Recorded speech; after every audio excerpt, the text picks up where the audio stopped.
In that time of respite and hope, when because of the deeds of the Mormegil, the power of Morgoth was stemmed west of Sirion, Morwen fled at last from Dolomin with Nienor, her daughter, and adventured the long journey to Thingol's halls. There new grief awaited her, for she found Túrin gone, and to Doriath there had come no tidings since the dragon helm had vanished from the lands west of Sirion. But Morwen remained in Doriath with Nienor as guests of Thingol and Melion, and were treated with honour. Now it came to pass, when 495 years had passed since the rising of the moon, in the spring of the year, there came to Nargothrond two elves, named Gelmir and Arminas. They were of Ingrod's people, but since the Dagor Bragolok, they dwelt in the south with Círdan the shipwright. From their far journeys they brought tidings of a great mustering of orcs and evil creatures under the eaves of Ch.21 and in the pass of Sirion, and they told also that Ulmo had come to Círdan, giving warning that great peril drew nigh to Nargothrond. "Hear the words of the Lord of Waters," said they to the king. Thus he spoke to Círdan the shipwright: "The evil of the north has defiled the springs of Sirion, and my power withdraws from the fingers of the flowing waters. But a worse thing is yet to come forth. Say therefore to the Lord of Nargothrond, shut the doors of the fortress and go not abroad. Cast the stones of your pride into the loud river, that the creeping evil may not find the gate."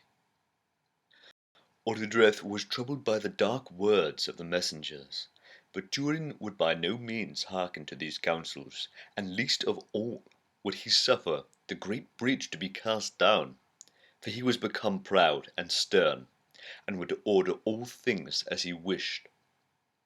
Soon afterwards Handir, lord of Brethil, was slain, for the orcs invaded his land, and Handir gave them battle. But the men of Brethil were worsted, and driven back into their woods. And in the autumn of the year, bidding his hour, Morgoth loosed upon the people of Narog the great host that he had long prepared, and Glaurung the Urukloki passed over Anfauglith, and came thence into the north vales of Sirion, and there did great evil.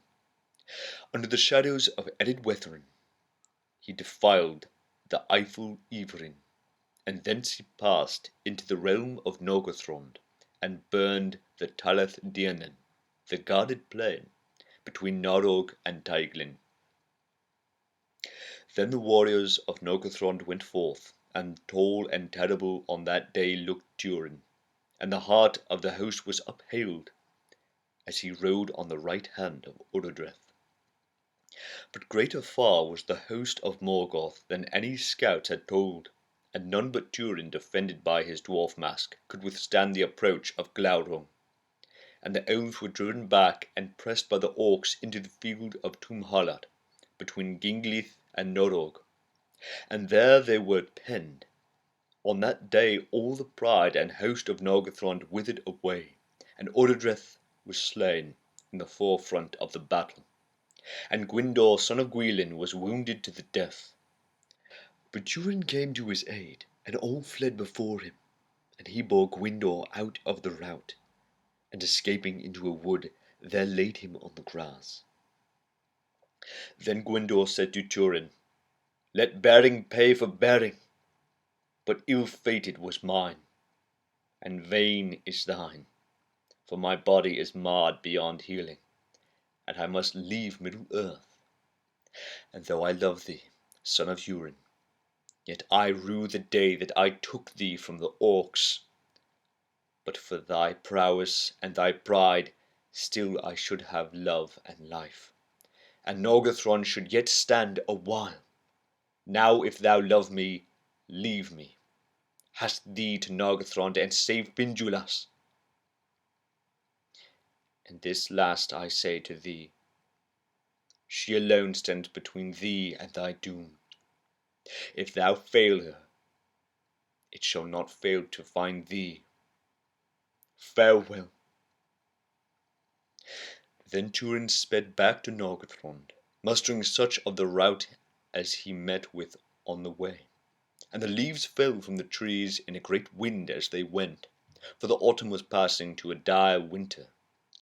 But the host of the orcs and Glaurung the dragon were there before them, and they came suddenly, ere those that were left on guard were aware of what had befallen on the field of Túmharlad. In that day the bridge over Narog proved an evil, for it was great and mightily made, and could not swiftly be destroyed, and the enemy came readily over the deep river, and Glaurung came in full fire against the doors of Felagund, and overthrew them, and passed within. And even as Túrin came up, the dreadful sack of Nargothrond was well nigh achieved. The orcs had slain or driven off all that remained in arms, and were even then ransacking the great halls and chambers, plundering and destroying. But those of the women and maidens that were not burned or slain, they had herded on the terraces before the doors, as slaves to be taken into Morgoth's thraldom. Upon this ruin and woe Túrin came, and none could withstand him, or would not. Though he struck down all before him, and passed over the bridge, he hewed his way towards the captives. And now he stood alone, for the few that followed him had fled. But in that moment Glaurung issued from the gaping doors, and lay behind, between Túrin and the bridge. Then suddenly he spoke, by the evil spirit that was in him, saying, "Hail, son of Húrin! Well met." Then Túrin sprang about and strode against him, and the edges of Gurthang shone as white flame. But Glaurung withheld his blast, and opened wide his serpent eyes, and gazed upon Túrin. Without fear Túrin looked into them, as he raised up the sword, and straightway he fell under the binding spell of the lidless eyes of the dragon, and was halted, moveless. Then for a long time he stood as one graven of stone, and they two were alone, silent before the doors of Nargothrond. But Glaurung spoke again, taunting Túrin, and he said, "Evil have been all thy ways, son of Húrin, thankless fosterling, outlaw, slayer of thy friend, thief of love, usurper of Nargothrond, captain foolhardy, and deserter of thy kin. As thralls thy mother and thy sister live in Doriath, in misery and want. Thou art arrayed as a prince, but they go in rags, and for thee they yearn. But thou carest not for that. Glad may thy father be to learn that he hath such a son, as learn he shall." And Túrin, being under the spell of Glaurung, hearkened to his words, and he saw himself as in a mirror misshapen by malice, and loathed that which he saw. And while he was yet held by the eyes of the dragon in torment of mind, and could not stir, the orcs drove away the herded captives, and they passed nigh to Túrin, and crossed over the bridge. Among them was Finduilas, and she cried out to Túrin as she went. But not until her cries and the wailing of the captives was lost upon the northward road did Glaurung release Túrin, and he might not stop his ears against that voice that haunted him after. Then suddenly Glaurung withdrew his glance and waited, and Túrin stirred slowly, as one waking from a hideous dream. Then coming to himself he sprang upon the dragon with a cry. But Glaurung laughed, saying, "If thou wilt be slain, I will slay thee gladly. But small help will that be to Morwen and Nienor. No heed didst thou give to the cries of the elf woman. Wilt thou deny also the bond of thy blood?" But Túrin, drawing back his sword, stabbed at the dragon's eyes, and Glaurung, coiling back swiftly, towered above him, and said, "Nay, At least thou art valiant, beyond all whom I have met. And they lie who say that we of our part do not honour the valour of foes. See now, I offer thee freedom. Go to thy kin, if thou canst. Get thee gone, and if elf or man be left to make tale of these days, then surely in scorn they will name thee, if thou spurnest this gift. Then Túrin, being yet bemused by the eyes of the dragon, as were he treating with a foe that could no pity, believed the words of Glaurung, and turning away he sped over the bridge. But as he went, Glaurung spoke behind him, saying in a fell voice, Haste thee now, son of Túrin, to Dor Lomin, or perhaps the orcs shall come before thee once again. And if thou tarry for Finduilas, then never shalt thou see Morwen again, and never at all shalt thou see Nienor, thy sister, and they will curse thee. But Túrin passed away on the northward road, and Glaurung laughed once more, for he had accomplished the errand of his master. Then he turned to his own pleasure, and sent forth his blast, and burned all about him. But all the orcs that were busy in the sack he routed forth, and drove them away, and denied them their plunder, even to the last thing of worth. The bridge then he broke down and cast into the foam of Nargothrond, and being thus secure, he gathered all the hoard and riches of Felagund, and heaped them and lay upon them in the innermost hall, and rested a while. And Túrin hastened along the ways to the north, through the lands now desolate between Nargothrond and Teglin, and the fell winter came down to meet him. For in that year snow fell ere autumn was past, and spring came late and cold. Ever it seemed to him as he went that he heard the cries of Finduilas, calling his name by wood and hill, and great was his anguish. But his heart being hot with the lies of Glaurung, and seeing ever in his mind the orcs burning the house of Túrin, or putting Morwen and Nienor to torment, he held on his way, and turned never aside. At last, worn by haste and the long road, for 40 leagues and more had he journeyed without rest, he came with the first ice of winter to the pools of Ivrin, where before he had been healed.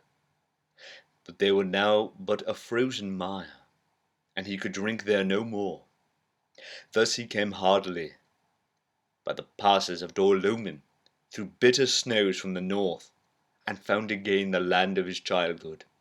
Bare and bleak it was, and Morwen was gone. Her house stood empty, broken and cold, and no living thing dwelt nigh. Therefore Túrin departed, and came to the house of Broda, the Easterling, he that had to wife Eirin, Túrin's kinswoman, and there he learned of an old servant that Morwen was long gone, for she had fled with Nienor out of Dor Lomin, none but Eirin knew where. Then Túrin strode to Broda's table, and seizing him he drew his sword, and demanded that he be told whither Morwen had gone. And Eirin declared to him that she went to Doriath to seek her son, for the lands were freed then from evil, she said, by the black sword of the south, who now is fallen, they say. Then Túrin's eyes were opened, and the last threads of Glaurung's spell were loosed, and for anguish and wrath at the lies that had deluded him, and hatred of the oppressors of Morwen, a black rage seized him, and he slew Broda in his hall, and the other Easterlings that were his guests.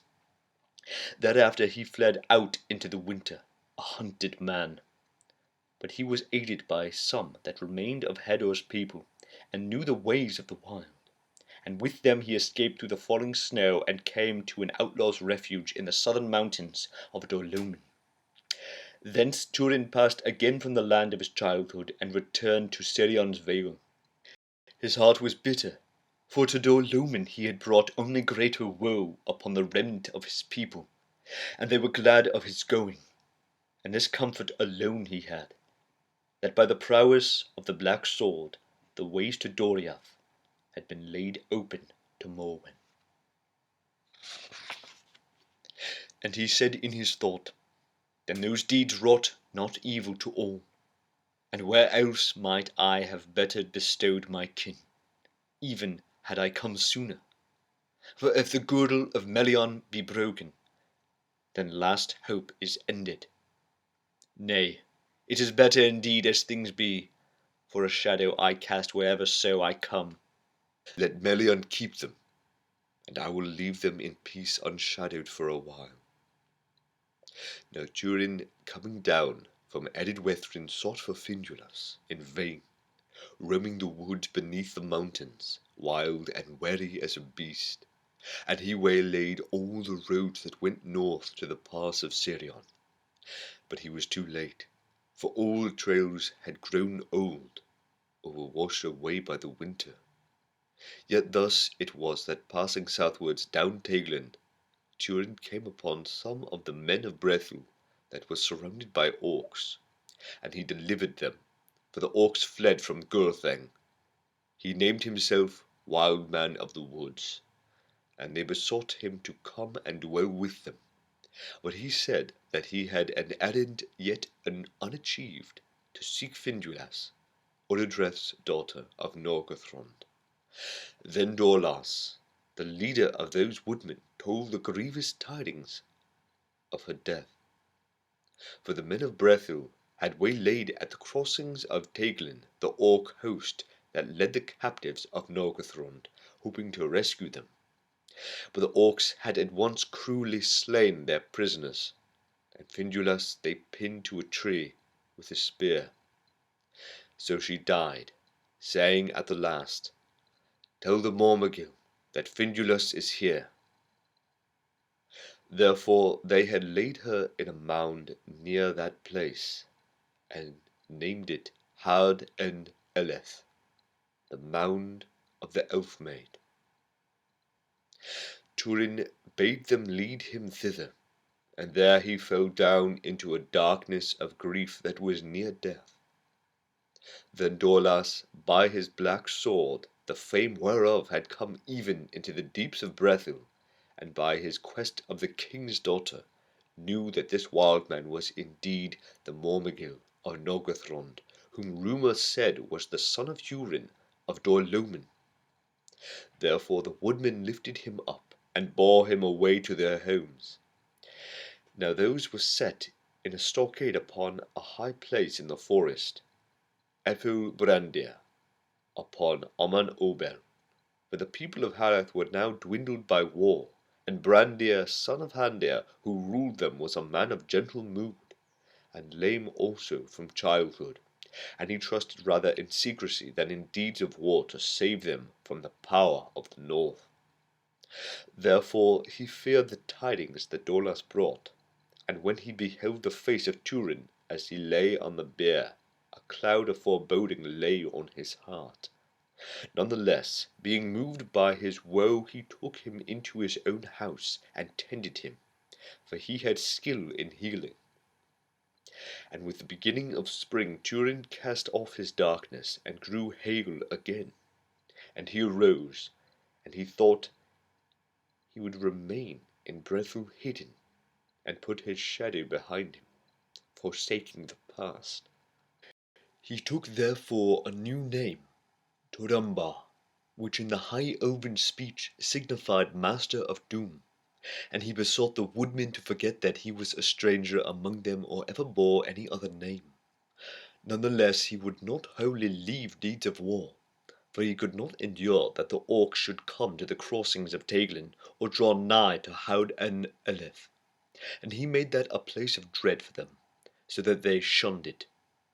But he laid his black sword by, and wielded rather the bow and the spear. Now new tidings came to Doriath concerning Nargothrond, for some that had escaped from the defeat and the sack, and had survived the fell winter in the wild, came at last to Thingol seeking refuge, and the march wardens brought them to the king. And some said that all the enemy had withdrawn northwards, and others that Glaurung abode still in the halls of Felagund, and some said that the Mormegil was slain, and others that he was cast under a spell by the dragon, and dwelt there yet, as one changed to stone. But all declared that it was known to many in Nargothrond ere the end that the Mormegil was none other than Túrin, son of Hurin of Dorlomin. Then Morwen was distraught, and refusing the counsel of Melion, she rode forth alone into the wild to seek her son, or some true tidings of him. Thingol therefore sent Mablung after her, with many hardy march wardens to find her and guard her, and to learn what news they might. But Nienor was bidden to remain behind. Yet the fearlessness of her house was hers, and in an evil hour, in hope that Morwen would return when she saw that her daughter would go with her into peril, Nienor disguised herself as one of Thingol's people, and went with that ill-fated riding. They came upon Morwen by the banks of Sirion, and Mablung besought her to return to Menegroth, but she was fey, and would not be persuaded. Then also the coming of Nienor was revealed, and despite Morwen's command she would not go back, and Mablung perforce brought them to the hidden ferries at the meres of twilight, and they passed over Sirion, and after 3 days' journeying they came to Amon Ithir, the hill of spies, that long ago Felagund had caused to be raised with great labour, a league before the doors of Nargothrond. There Mablung set a guard of riders about Morwen and her daughter, and forbade them to go further. But he, seeing from the hill no sign of any enemy, went down with his scouts to the Norog, as stealthily as they could go. But Glaurung was aware of all that they did, and he came forth in heat of wrath, and lay into the river, and a vast vapour and foul reek went up, in which Mablung and his company were blinded and lost. Then Glaurung passed east over Narog. Seeing the onset of the dragon, the guards upon Amon Ithir sought to lead Morwen and Nienor away, and fly with them with all speed back eastwards. But the wind bore the blank mists upon them, and their horses were maddened by the dragon's stench, and were ungovernable, and ran this way and that, so that some were dashed against trees and were slain, and others were borne far away. Thus the ladies were lost, and of Morwen indeed no sure tidings came ever to Doriath after. But Nienor, being thrown by her steed yet unhurt, made her way back to Amon Ithir, there to await Mablung, and came thus above the reek into the sunlight, and looking westward she stared straight into the eyes of Glaurung, whose head lay upon the hilltop. Her will strove with him for a while, but he put forth his power, and having learned who she was, he constrained her to gaze into his eyes, and he laid a spell of utter darkness and forgetfulness upon her, so that she could remember nothing that had ever befallen her, nor her own name, nor the name of any other thing, and for many days she could neither hear nor see nor stir by her own will. Then Glaurung left her standing alone upon Amon Ithir, and went back to Nargothrond. Now Mablung, who greatly daring had explored the halls of Felagund when Glaurung left them, fled from them at the approach of the dragon, and returned to Amon Ithir. The sun sank and night fell as he climbed the hill, and he found none there save Nienor, standing alone under the stars, as an image of stone. No word she spoke or heard, but would follow if he took up her hand. Therefore in great grief he led her away, though it seemed to him vain, for they were both like to perish, succourless in the wild. But they were found by 3 of Mablung's companions, and slowly they journeyed northward and eastward towards the fences of the land of Doriath, beyond Silmarillion, and the guarded bridge nigh to the inflowing of his Glaurung. Slowly the strength of Nienor returned as they drew near to Doriath, but still she could not speak or hear, and walked blindly as she was led. But even as they drew near the fences, at last she closed her staring eyes and would sleep, and they laid her down and rested also, unheedfully, for they were utterly outworn. There they were assailed by an orc band, such as now roamed often as nigh the fences of Doriath as they dared. But Nienor in that hour, recovering hearing and sight, and being awakened by the cries of the orcs, she sprang up in terror, and fled ere they could come to her. Then the orcs gave chase, and the elves after, and they overtook the orcs and slew them ere they could harm her. But Nienor escaped them, for she fled as in a madness of fear swifter than a deer, and tore off all her clothing as she ran, until she was naked, and she passed out of their sight, running northward, and though they sought her long, they found her not, nor any trace of her. And at last Mablung in despair returned to Menegroth, and told the tidings. Then Thingol and Melian were filled with grief, but Mablung went forth, and sought long in vain for tidings of Morwen and Nienor.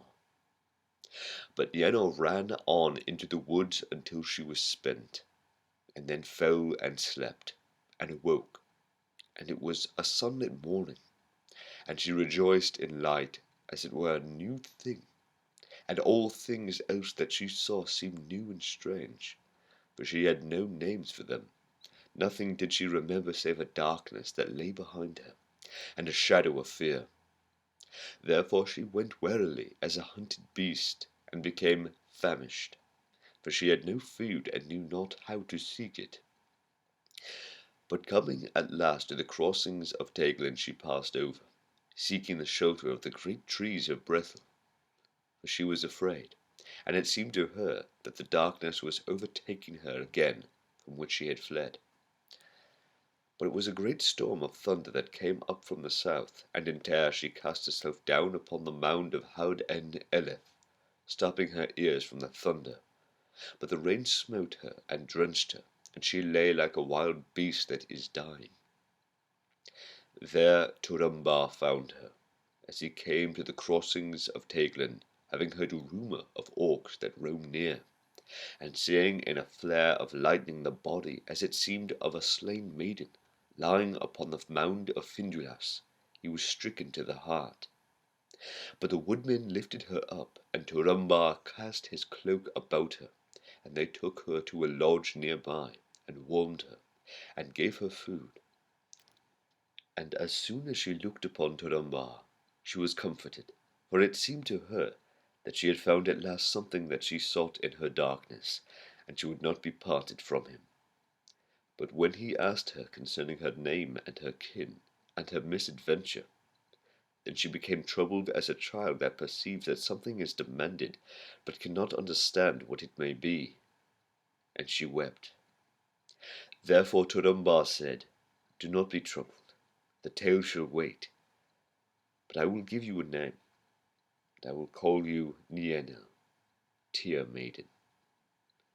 And at that name she shook her head, but said, Níniel. That was the first word she spoke after her darkness, and it remained her name among the woodmen ever after. On the next day they bore her towards Brandir. But when they came to Dimrost, the rainy stair, where the tumbling stream of Celebros fell towards Teglin, a great shuddering came upon her, wherefore afterwards that place was called Nen Giereth, the shuddering water.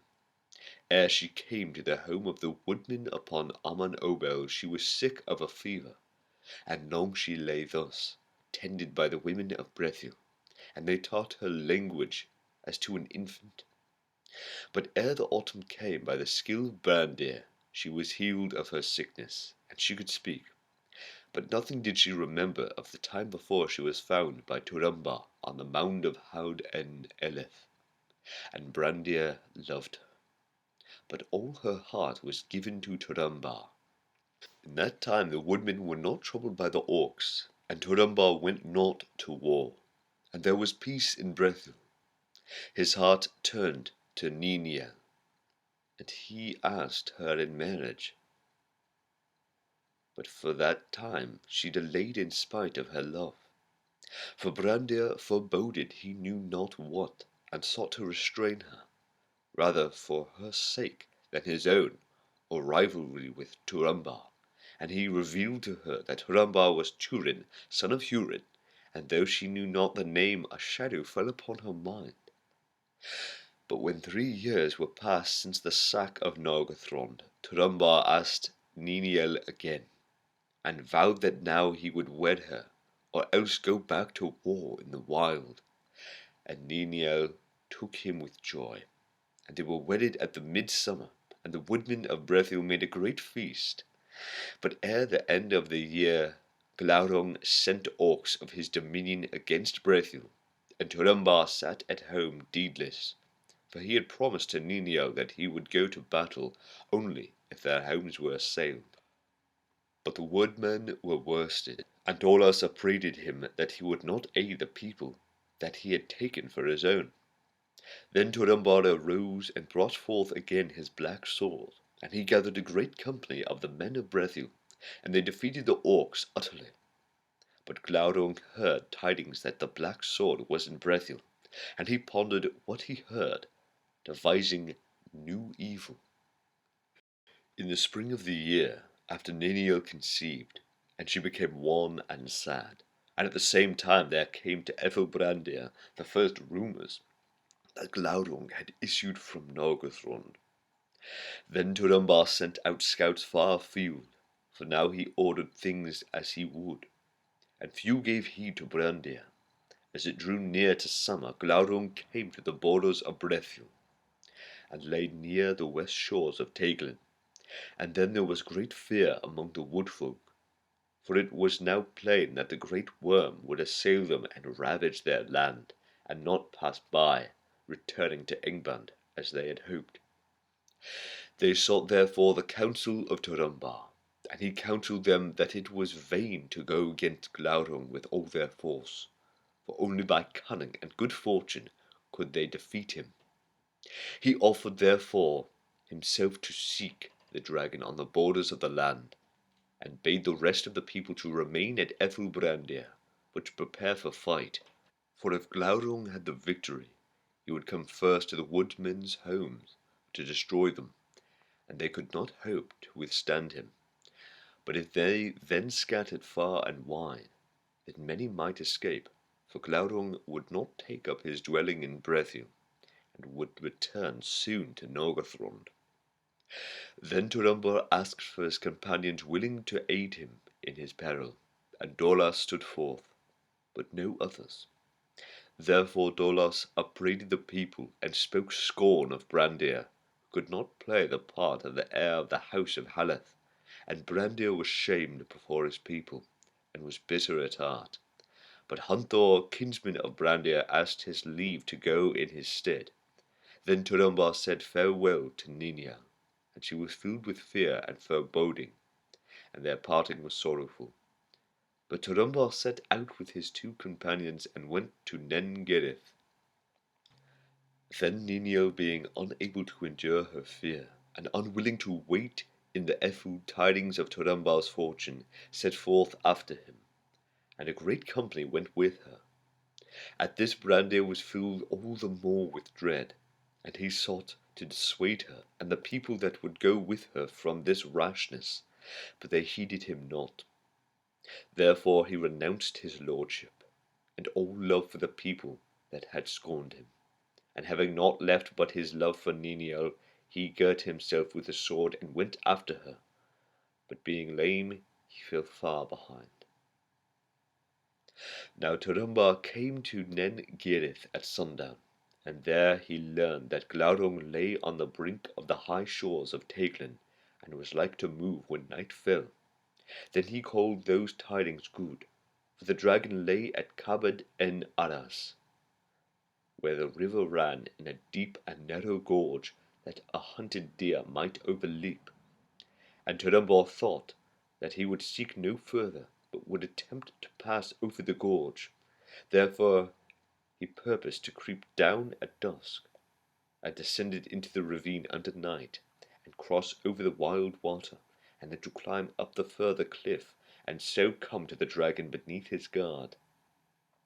This counsel he took, but the heart of Doriath failed when they came to the races of Teglin in the dark, and he dared not attempt the perilous crossing, but drew back and lurked in the woods, burdened with shame.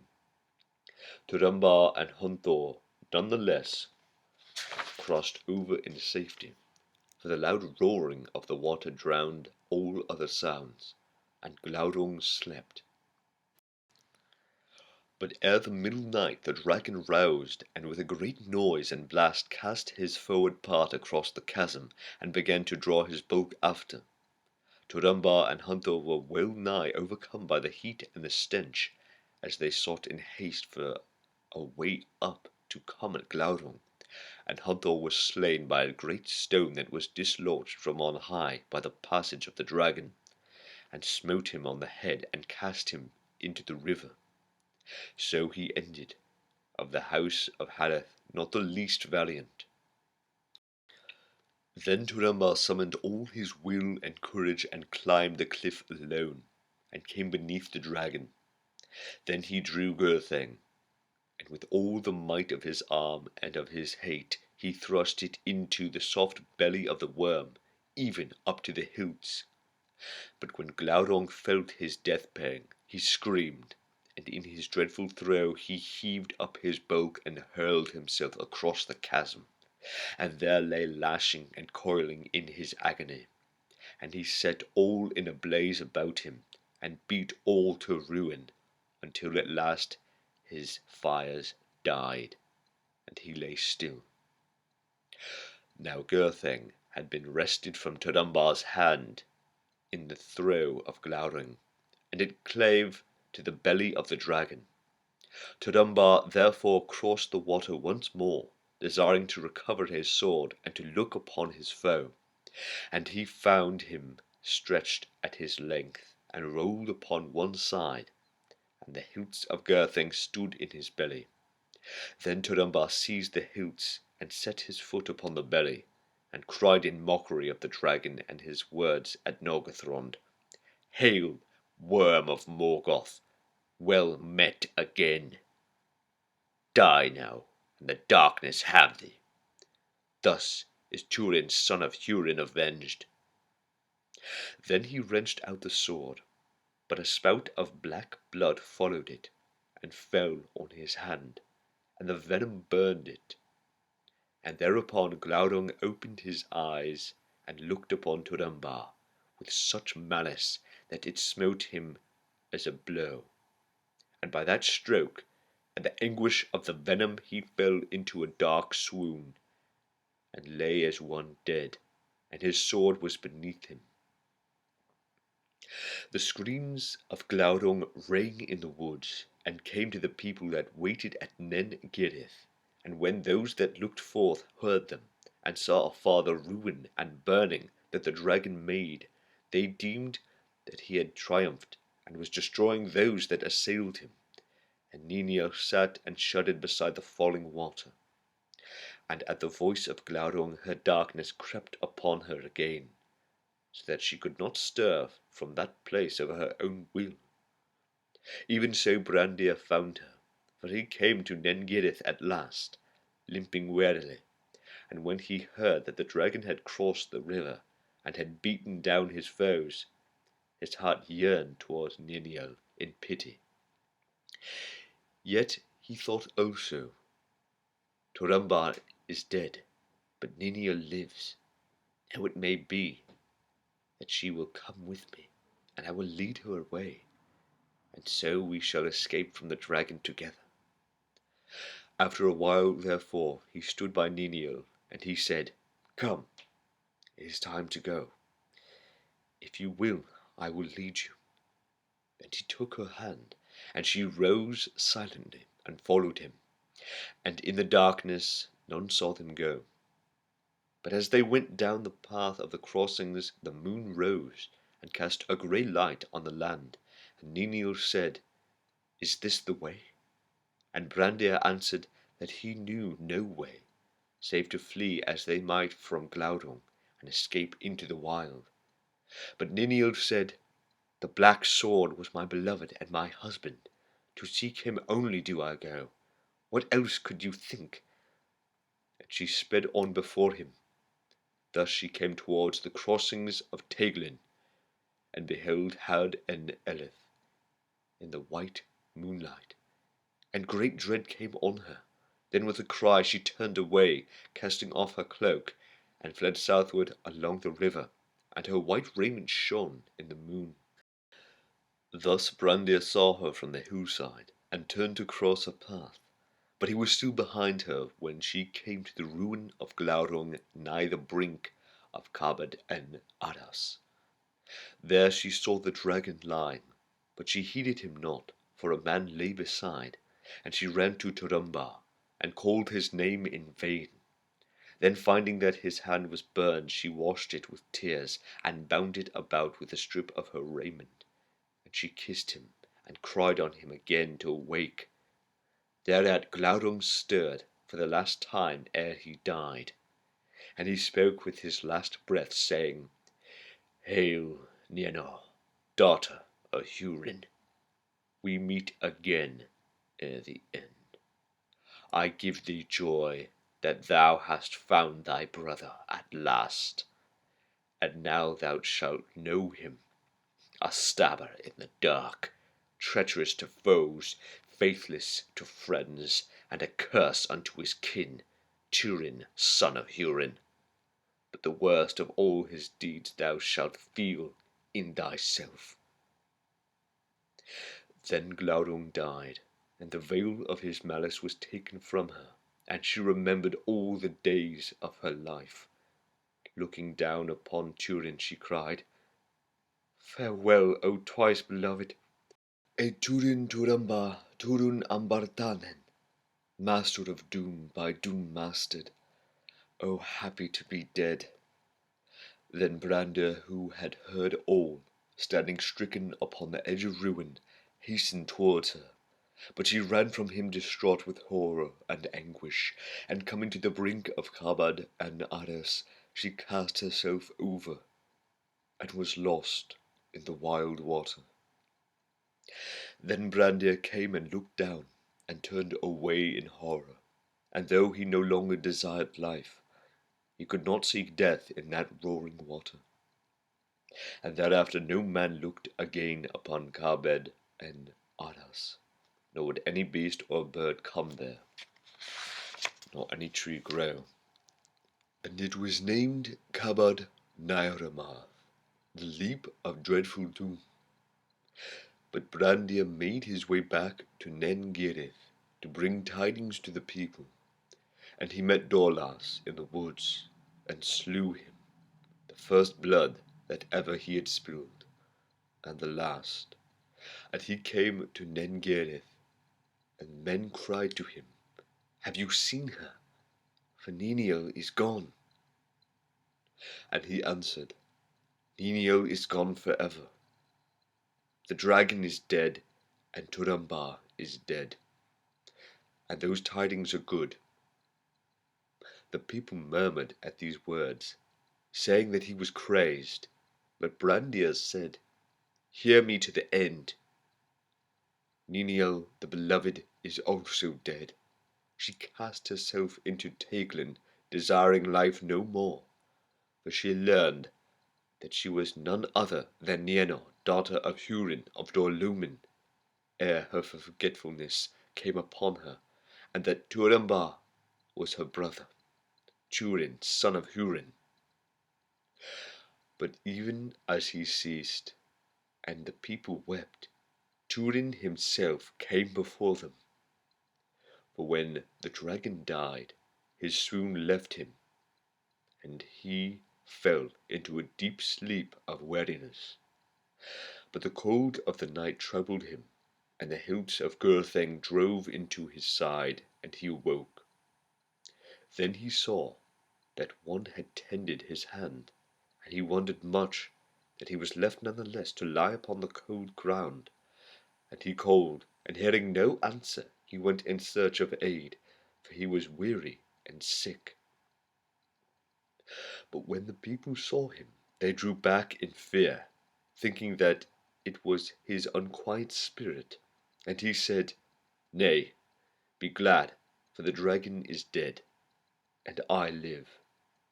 But wherefore have you scorned my counsel, and come into peril? And where is Níniel? For her I would see, and surely you did not bring her from her home. Then Brandir told him that it was so, and Níniel was dead.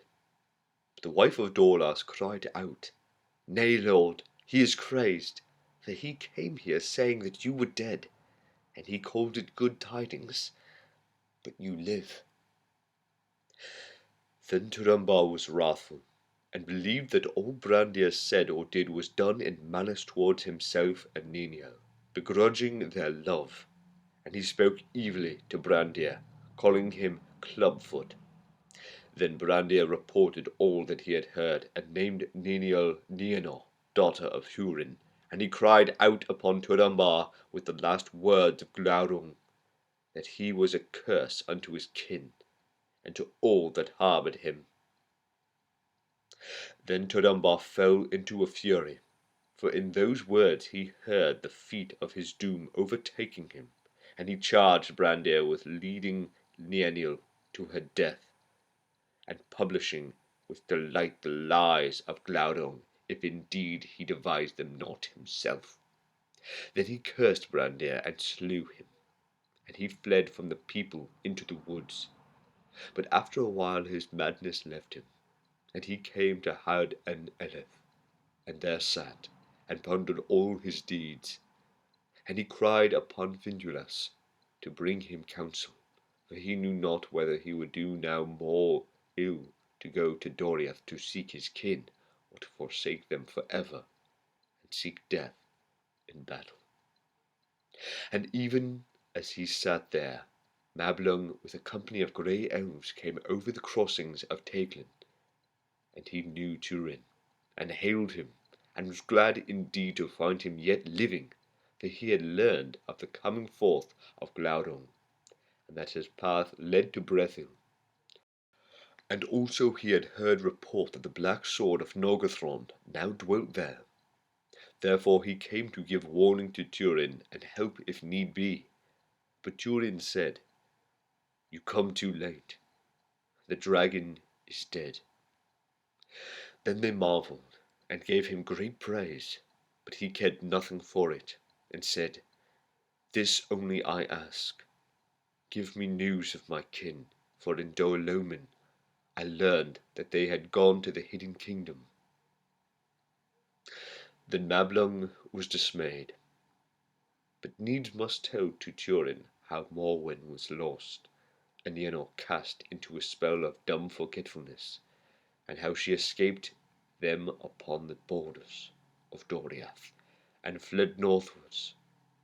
Then at last Túrin knew that doom had overtaken him, and that he had slain Brandir unjustly, so that the words of Glaurung were fulfilled in him.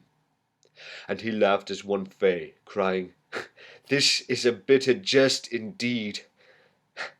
But he bade Mablung go, and return to Doriath, with curses upon it. And a curse too upon your errand, he cried. This only was wanting. Now comes the night. Then he fled from them like the wind, and they were amazed, wondering what madness had seized him. And they followed after him, but Túrin far outran them. And he came to Cabot and Aras, and heard the roaring of the water, and saw that all the leaves fell sere from the trees, as though winter had come. There he drew forth his sword, that now alone remained to him of all his possessions, and he said, Hail, Glaurung! No lord or loyalty dost thou know, save the hand that wieldeth thee. From no blood wilt thou shrink. Wilt thou therefore take Túrin, Turambar? Wilt thou slay me swiftly? And from the blade rang a cold voice in answer. Yea, I will drink thy blood gladly, that so I may forget the blood of Beleg my master, and the blood of Brandir slain unjustly. I will slay thee swiftly. Then Túrin set the hilts upon the ground, and cast himself upon the point of Gurthing, and the black blade took his life.